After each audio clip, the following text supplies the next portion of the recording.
The Jedi Order was one of the most diverse groups in the galaxy, containing members from virtually every species known to the Republic. But some species saw more representation than others, and there were a few the Jedi didn't recruit from at all. For various reasons, there were several species the Jedi believed it was dangerous to recruit from, and as a result, they did so very little or not at all. In this video, we're going to be taking a look at why, as well as how Jedi recruitment worked in general. Today's video is proudly sponsored by Blinkist. Now, I get it. You're a busy man soaking up tons of Star Wars lore to show off to your next date. I've been there. With all this time spent soaking up vital knowledge, going to work, gym, and doing general life stuff, it can be really hard to fit in time to read whole 600-page books to extract a few core ideas. Through Blinkist, you can read or listen to 15-minute highlights of over 3,000 non-fiction books. If I'd known this after reading The 7 Habits of Highly Effective People earlier this month, I could have saved myself so much time and came out with the core points I remembered in 15 minutes rather than 15 days of prolonged reading. If you are wanting to dive deeper into topics, however, like I sometimes do, Blinkist doesn't stop you and offers full-length audiobooks. With premium subscribers getting better member pricing, up to 65% off the regular retail price. The first 100 people to go to my link in the description below are going to get unlimited free access for 1 week to try it out, and you can cancel the trial at any time. You'll also get 25% off if you want the full membership, so make sure you click that link before all the spots are filled. To understand why the Jedi were hesitant about certain species, we need to understand Jedi recruiting practices in detail.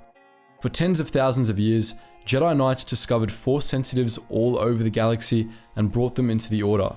As the years went on and the Jedi Order became more rigid and bureaucratic, Jedi recruitment practices became much more regulated. Once, the Jedi would train any willing being that was open to the Force, but by the time of the Clone Wars, the Order had set limits on how old Jedi initiates could be before they were recruited, what species to keep an eye on, and under what circumstances it was acceptable to initiate someone into the Order. Some of these practices were seen as suspicious by those in the outside galaxy with limited understandings of the Force.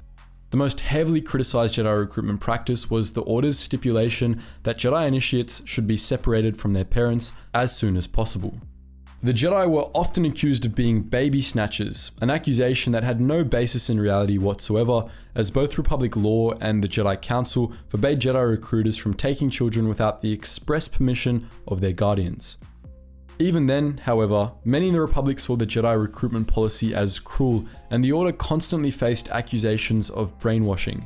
However, the Jedi Order had good reasons to recruit the way it did. As Lightsiders, the Jedi were servants of the will of the Force, guardians of the balance in the natural cycle of life. In truth, they didn't actually use the Force, per se. Instead, they let the Force use them. To walk the path of the light, Jedi would have to learn to let go of their own desires and motivations and see what the Force willed, and thus what the universe needed to be balanced. The greatest of Jedi were little more than conduits for the Force, instruments of the very will of the universe. They weren't just supposed to be selfless, they were supposed to be able to let go of their sense of self entirely for the good of all life. This was how the Force was meant to be interacted with. In truth, what's often called the light side was really just the Force itself, the vast web that connected all life in the universe. But as we all know full well, there were other ways to interact with the Force too. Over the millennia, many strong-willed Force sensitives let their pride, desires, and own personal motivations get in the way of balance. They tried to use the Force to impose their own will over that of the universe. In doing so, these Darksiders unbalance the Force and threaten all life by their very existence. This created a dilemma that the Jedi Order struggled with from its very beginning. They always sought to open other beings to the Force, to share their gifts with others and bring new champions of balance into play.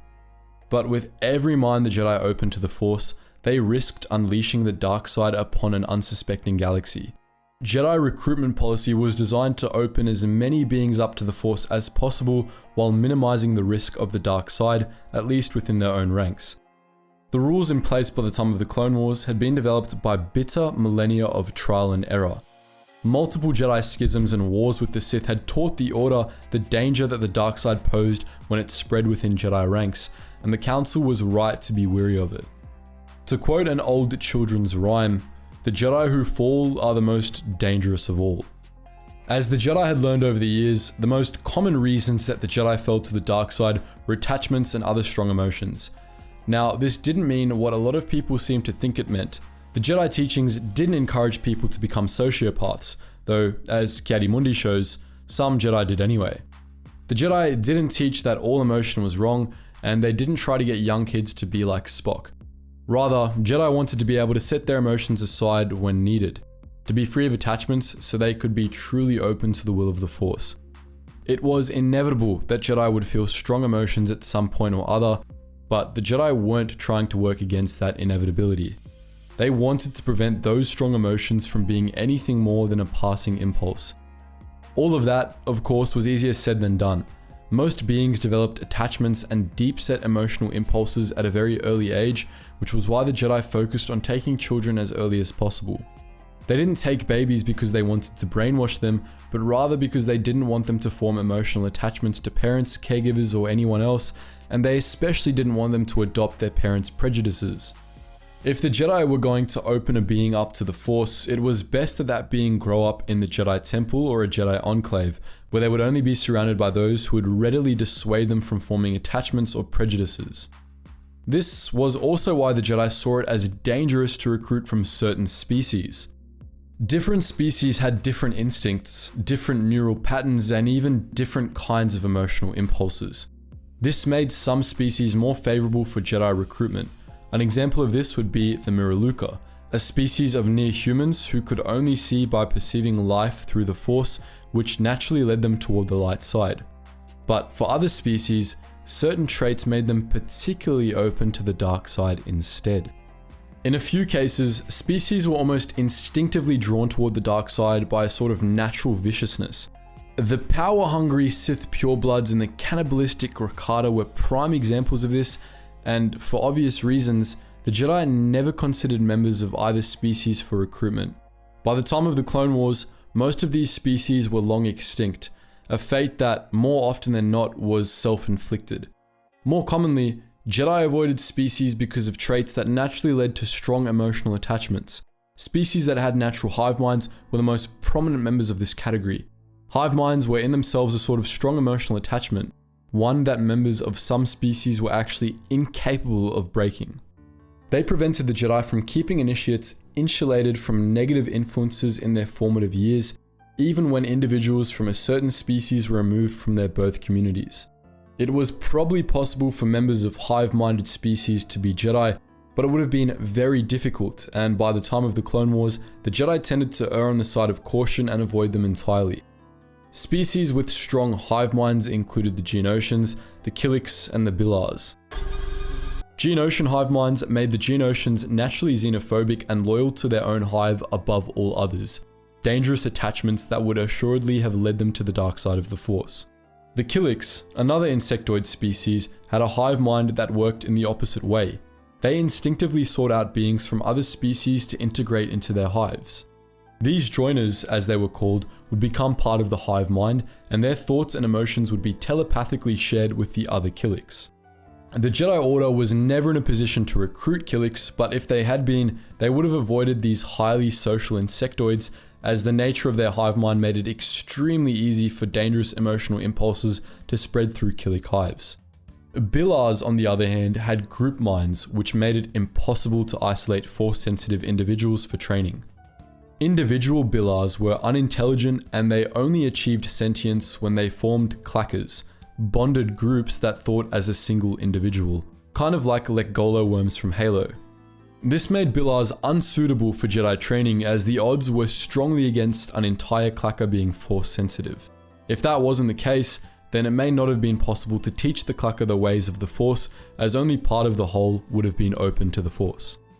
Naturally aggressive and violent species were generally treated with caution by the Jedi, though they weren't avoided entirely. Some aggressive species like the Zabrak were regularly considered for Jedi training anyway, as members of the species had proved capable of overcoming their instincts.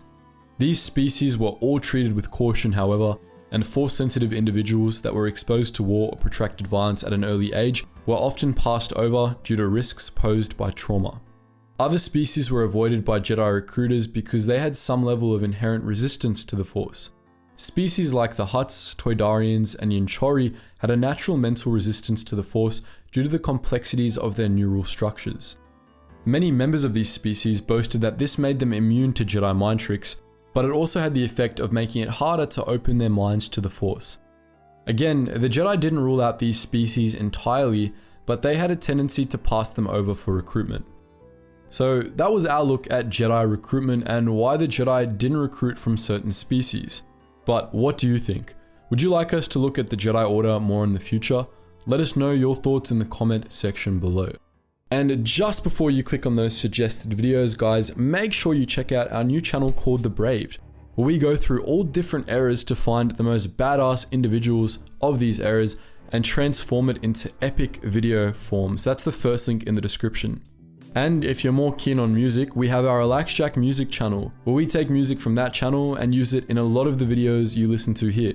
And if you want access to a behind the scenes Discord where you can chat to myself and the team who make these videos, as well as some exclusive content, then do consider donating to our Patreon. And if you just want to join our wider community, make sure you check us out on our main Geetsly's Discord and our currently under construction Geetsly's gaming network, which is going to be coming back better than ever. Anyways, guys, as always, thank you so much for watching, and I hope to see you in the next video.